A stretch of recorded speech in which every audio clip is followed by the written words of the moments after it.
कृष्ण की वाणी। बच्चे, जो तुमने अपने लिए सिद्धांत बनाए हैं ना, जो नियम बनाए हैं ना, उसे वैसे का वैसा ही रहने दो मेरे बच्चे। किसी और के लिए अपने नियम, अपने सिद्धांत को नहीं बदलना मेरे बच्चे, बिल्कुल नहीं। कि किसी के कहने पर तुम अपने सिद्धांतों को बदलो, नहीं। इतने सालों से तुमने अपने ऊपर एक सीमा रखी, एक रेखा खींची हुई है कि वहाँ से कोई लांघ कर तुम्हारे इस तरफ ना आ पाए। अगर इसके लिए तुम्हें कोई कड़ाई बरतनी पड़े तो तुम बरतो ना।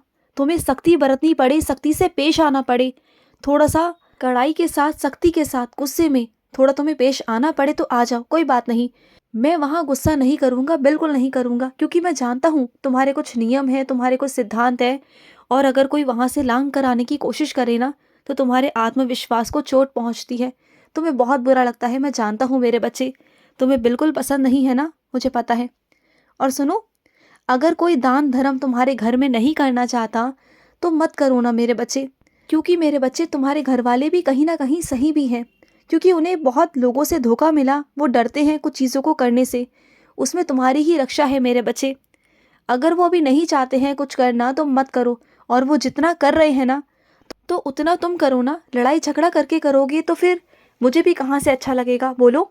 अगर तुम दान धर्म करना चाहते हो, और अगर तुम अपने परिवार के विरुद्ध जाकर तुम लड़ाई झगड़ा कर कर चीज़ें करोगे, तो वहाँ मुझे भी कैसे अच्छा लगेगा, बताओ मुझे। मैं चाहता हूँ कि तुम अपने परिवार की मर्ज़ी से करो। तुम्हारा परिवार जो भी तुम्हारे लिए कर रहा है, या जो भी मेरे लिए कर रहा है ना, उससे मैं बहुत खुश हूँ। ऐसी बात नहीं है मेरे बच्चे। अगर तुम सच में चाहते हो कि जो सेवा है मेरी, उसमें बढ़ोतरी हो जाए, तो अपने परिवार को नहीं, मुझसे कहो, मुझसे कहो। मैं सब कुछ बदल दूंगा, सब कुछ ऐसा बदलूंगा ना कि सबका मन बदल जाएगा, तुम्हारे लिए, चीज़ों के लिए, मेरे लिए, हर एक चीज़ के लिए मेरे बच्चे। लेकिन लड़ाई झगड़ा करके नहीं, बिल्कुल नहीं मेरे बच्चे। और सुनो, जिसे तुम आदर सम्मान बहुत दे रहे हो ना मेरे बच्चे, जिसे तुम अभी बहुत इज्जत दे रहे हो ना, उसके पीछे की सच्चाई तुम नहीं जानते मेरे बच्चे। क्योंकि वो इंसान बहुत झूठा है, फरेबी है, धोखेबाज है मेरे बच्चे। आज वो तुम्हारे सामने बहुत अच्छा अच्छा बनकर दिखा रहा है, और आज तुम उसकी बहुत इज्जत भी कर रहे हो। लेकिन उस पर अंधविश्वास तो बिल्कुल मत करना। मैं तुमसे पहले से आगाह कर रहा हूँ, पहले से सावधान कर रहा हूँ कि उस इंसान पर भरोसा मत करना, और अंधविश्वास तो बिल्कुल नहीं मेरे बच्चे। चलो ठीक है, तुम इज्जत कर रहे हो इंसानियत के नाते, उसकी मदद भी करो इंसानियत के नाते, लेकिन उतना ही कि कहीं तुम उसमें अपना अहित ना ढूंढ लो। ये सब मत कर लेना अपने साथ। अंधविश्वास तुम जानते हो ना कि तुम्हें कितना तकलीफ देता है। क्योंकि तुम कुछ दिन अगर किसी से बात कर लो, थोड़ा सा किसी पर विश्वास हो जाए तुम्हें, तो तुम तो पूरी तरीके से खुल जाते हो उस इंसान के साथ में, और अंधविश्वास करने लगते हो। और इस कदर का अंधविश्वास होता है ना तुम्हारा, कि सब कुछ उसे तुम्हारे बारे में सारी जानकारी होती है, जो नहीं होनी चाहिए मेरे बच्चे। कुछ जानकारियों को ना अपनी गुप्त रखा करो, या अपने परिवार में, या अपने तक बाहर मत आने दिया करो। चाहे कोई तुम्हारा कितना भी करीबी क्यों ना हो, कितना भी अपना क्यों ना हो ना, उसे अपने बारे में जानकारी मत दिया करो। क्योंकि कल को यही जानकारियाँ तुम्हारे लिए बहुत बड़ी नुकसान का हथियार बन जाएंगी मेरे बच्चे, जिसे तुम संभाल भी नहीं पाओगे, चाह कर भी ना चीज़ों को ख़त्म नहीं कर पाओगे। और सुनो, कोई इंसान है जो तुम्हें धमकियाँ दे रहा है मेरे बच्चे।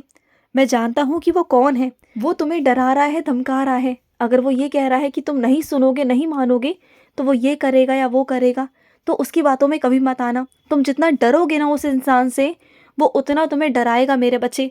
बल्कि डरो मत, उसके सामने डटकर खड़े हो जाओ, सामना करने को तैयार हो जाओ, और बोल दो उसको कि जो वो करना चाहता है वो कर ले। फिर देख लेना, वो कुछ भी नहीं कर पाएगा। वो सिर्फ बोलने का है मेरे बच्चे, वो कुछ भी नहीं कर पाएगा, तुम देख लेना।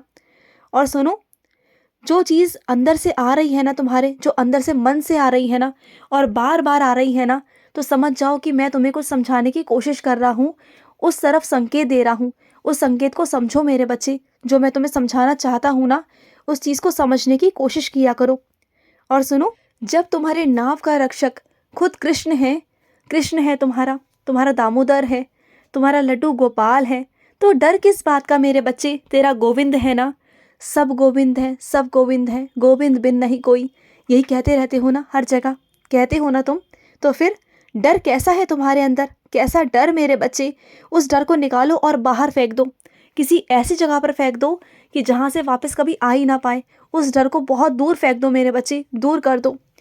और मुझे पता है मेरे बच्चे, तुम कभी कभी ना बहुत कड़वे, शब्द इस्तेमाल करते हो, कभी कभी बहुत उल्टा सीधा भी कह देते हो, तो वो पता है क्या है मेरे बच्चे? वो तुम्हारा गुस्सा है, तुम्हारा दर्द है जो अंदर से बाहर निकलता है गुस्से के रूप में। और वैसे तो वो गुस्सा भी नहीं, वो दर्द है तुम्हारा। अंदर से टूट गए हो तुम, बिखर गए हो, और वही दर्द तुम्हारा गुस्से के रूप में बाहर निकलता है मेरे बच्चे। उसे कोई समझ नहीं पाता, लेकिन तुम्हारा कोई ऐसा अपना है जो तुम्हें समझता है और बहुत करीब से समझता है तुम्हें, बहुत प्यार करता है तुमसे, इसलिए तुम्हें समझता भी है मेरे बच्चे। और वही तुम्हारे शांति का कारण भी है, वही तुम्हें शांत भी कराता है ना?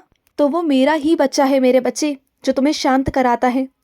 और सुनो, तुम ना ये मत सोचो कि तुम्हें मथुरा में ही तुम्हें नौकरी करनी है, ऐसा कुछ नहीं मेरे बच्चे। मैं तुम्हें जहाँ भेजूँ ना, दिल्ली, मुंबई या फिर मथुरा, मैं तुम्हें जहाँ रखना चाहूँगा तुम्हें वहाँ रखूँगा मेरे बच्चे, वहीं से तुम्हें नौकरी करवाऊँगा। और रही बात मथुरा आने की, तो जब मेरा मन करेगा तुम्हें दर्शन देने का तो बुला लिया करूँगा ना, वहीं से तुम्हें बुलाया करूँगा। तुम बिल्कुल चिंता मत किया करो, मैं तुम्हें बुला लूँगा। लेकिन जहाँ नौकरी तुम्हारी है ना, वहीं नौकरी करो, क्योंकि वहीं पर तुम्हारी बढ़ोतरी है, वहीं पर तुम्हारा आगे भविष्य है मेरे बच्चे। इसलिए ना मैं तुम्हें इधर उधर नहीं बुला सकता, बात को समझने की कोशिश किया करो। और सुनो, अपने आप को ना हमेशा लालच से बचाना मेरे बच्चे, हमेशा अपने अंदर से जो लालच है ना उससे बचाना अपने आप को। और तुम जिस संगति में हो ना, चाहते ना चाहते उनकी बातें सुनकर ना लालच उत्पन्न हो जाता है मेरे बच्चे। तुम बार बार उन चीज़ों के बारे में सोचने लगते हो, वो चीज़ें तुम्हें आकर्षित करने लगती हैं। तो तुम शुरुआती दौर में ऐसे बिल्कुल भी नहीं थे, बिल्कुल भी नहीं थे। लेकिन जब से तुम ऐसे लोगों के बीच में बैठना शुरू किया है ना तुमने, तो उनके स्वभाव को ना तुम ग्रहण करने लगे हो। तुम्हें नहीं समझ आ रहा कि किन लोगों के साथ में उठना बैठना चाहिए, किन लोगों के साथ में तुम्हें क्या करना चाहिए। अपने ध्यान दो, अपने भविष्य की तरफ ध्यान दो कि तुम क्या कर रहे हो, किसके साथ क्या कर रहे हो। तुम अपना स्थान तुम खुद चुनो ना कि तुम्हें कहाँ बैठना है, कहाँ नहीं बैठना। चीज़ों को देखो ना, समझो। अगर मैं तुम्हें नहीं समझाऊंगा तो कौन तुम्हें समझाएगा? समझने की कोशिश करो। और सुनो, हर दिन ना हनुमान चालीसा का पाठ किया करो मेरे बच्चे। अगर तुम्हें ऐसा लगता भी है ना कि तुम्हारे आसपास कुछ नकारात्मक चीज़ें हैं, तो वो इतनी सकारात्मक तुम्हारे अंदर इतना भंडार पैदा हो जाएगा ना, जब तुम हनुमान चालीसा करोगे ना, तो हनुमान चालीसा का इतना सकारात्मक भंडार होगा तुम्हारे पास कि नकारात्मकता तो ऐसे भाग जाएगी ना कि दोबारा तुम्हें दिखाई भी नहीं देगी, तुम्हारे आसपास टिकेगी भी नहीं मेरे बच्चे, तुम देख लेना। और सुनो मेरी बात को, तुमने जो भी इस साल कमाया मेरे बच्चे, जो भी इस साल तुमने हासिल किया ना, जो भी मिला है तुम्हें, तो उसके लिए मेहनत करो, जी जान लगा दो उसमें, और आगे बढ़ो, और मेहनत करो, और आगे बढ़ना है तुम्हें। और जो नहीं मिला है ना तुम्हें, जो चीज़ें तुमने गंवा दी है ना, तुम्हें लगता है कि वो चीज़ें तुम चाहते थे, लेना चाहते थे, लेकिन वो तुम्हें मिल नहीं पाई, तो उन चीज़ों के बारे में सोचना छोड़ दो, वो सब चीज़ें मुझ पर छोड़ दो।